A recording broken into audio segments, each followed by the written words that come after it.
22 નવેમ્બરના રોજ થરાદમાં કોંગ્રેસની જન આક્રોશ યાત્રા આવે છે, જેમાં થરાદના શિવનગરના વિસ્તારમાં રહેતી કેટલીક મહિલાઓ જિગ્નેશ મેવાણી જોડે આવે છે અને તેઓ ફરિયાદ કરે છે કે અમારા વિસ્તારમાં દારૂ અને ડ્રગ્સ વેચાય છે।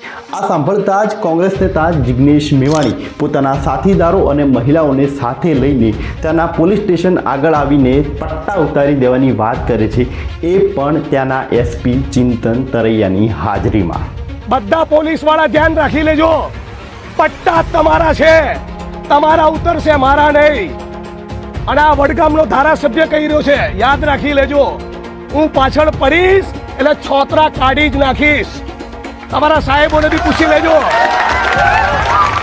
આ ઘટના પછી તરત જ ગુજરાતના ગૃહમંત્રી હર્ષ સંઘવી એક નિવેદન આપે છે કે તેમાં તેઓ વાત કરે છે કે કોઈ પટ્ટા ઉતારી દેવાની વાત કરે તો ડરવાનું નહીં, એમને સમાજના સંસ્કાર મળ્યા નથી, એટલા માટે તેઓ આ રીતની વાત કરી રહ્યા છે।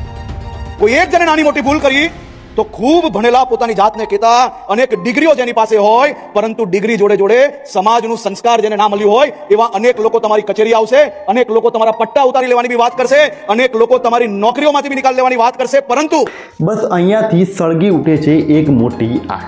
કોંગ્રેસ નેતા જિગ્નેશ મેવાણીથી ભૂલથી એક નાનકડી ચિંગારી સળગી ગઈ, પણ એમને કદાચ અંદાજ પણ નહીં હોય કે આ મોટી આગનું સ્વરૂપ લેવાની છે કે જેનો ફાયદો કોંગ્રેસને થવાનો છે।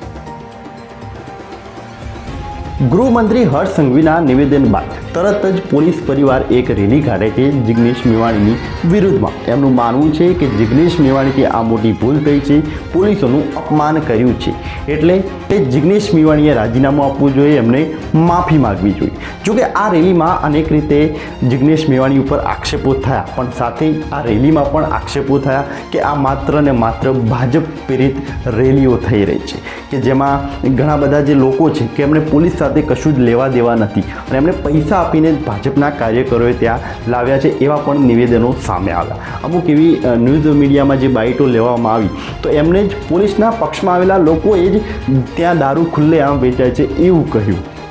જિગ્નેશ મેવાણીની વિરુદ્ધમાં રેલીઓ થયા બાદ હવે કોંગ્રેસને પણ નવો દાવ ખેલવાની જરૂર હતી, એટલે કોંગ્રેસ અહીંયા એક નવો દાવ ખેલે છે, તે પણ એક નવી રેલીનું આયોજન કરે છે જિગ્નેશ મેવાણીના સમર્થનમાં, કે જેમાં બનાસકાંઠાના સાંસદ ગેનીબેન અને ત્યાંના પૂર્વ ધારાસભ્ય ગુલાબસિંહ રાજપૂતની અધ્યક્ષતામાં એક ફરીથી જિગ્નેશ મેવાણીના સમર્થનમાં એક નવી રેલીનું આયોજન થાય છે। ગુજરાતનો નવો બનેલો જિલ્લો એટલે કે વાવ થરાદ, અને થરાદમાં જો કોઈનો વહીવટ ચાલતો હોય તો એ છે શંકરભાઈ ચૌધરીને। એટલે શંકરભાઈ ચૌધરીના મત વિસ્તારમાં જો કોઈ કોંગ્રેસને કોઈ મોટી રેલીએ કરી હોય કે જ્યાં કોંગ્રેસનું ખાસ એવું વર્ચસ્વ નથી, તો કોંગ્રેસ માટે ખૂબ જ અઘરું છે, પરંતુ બને છે કંઈક ઉલટું જ। જિગ્નેશ મેવાણીના સમર્થનમાં કોંગ્રેસ પાર્ટી જે રેલીનું આયોજન કરે છે એ માત્ર રેલી નહીં પણ રેલો સાબિત થાય છે।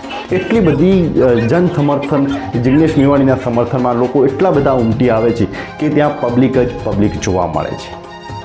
આ ઘટના પછી સમગ્ર ગુજરાતમાં મોટાભાગની ન્યૂઝની હેડલાઇનોમાં જિગ્નેશ મેવાણી જોવા મળે છે।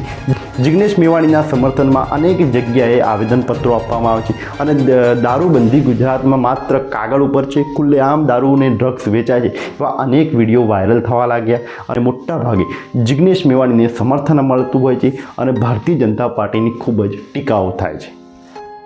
આખરે પટ્ટા ઉતારી દેવાવાળો જે આ વિવાદ છે એ માત્ર પોલીસ અને જિગ્નેશ મેવાણી પૂરતો નહીં, પરંતુ હવે ભાજપ અને કોંગ્રેસનો એક રાજકીય વિવાદ બની જાય છે અને સમય જતાં તેમાં એન્ટ્રી થાય છે આમ આદમી પાર્ટીના નેતા ગોપાલ ઇટાલિયાની, કે જેઓ ઘણા બધા સબૂતોની સાથે હર્ષ સંઘવીને ખૂબ જ ટાર્ગેટ કરે છે।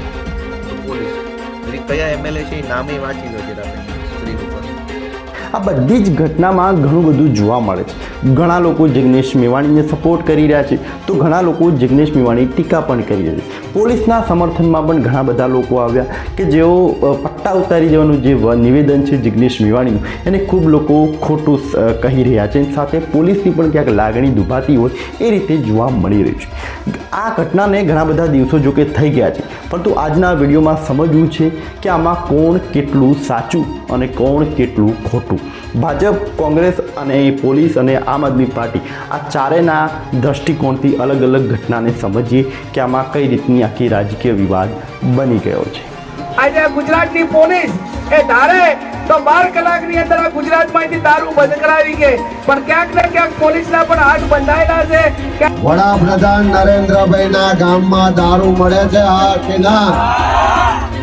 અને ડ્રગ્સનું ગુજરાતી થાય 8 ચોપડી. ડ્રગ્સનું ગુજરાતી શું થાય?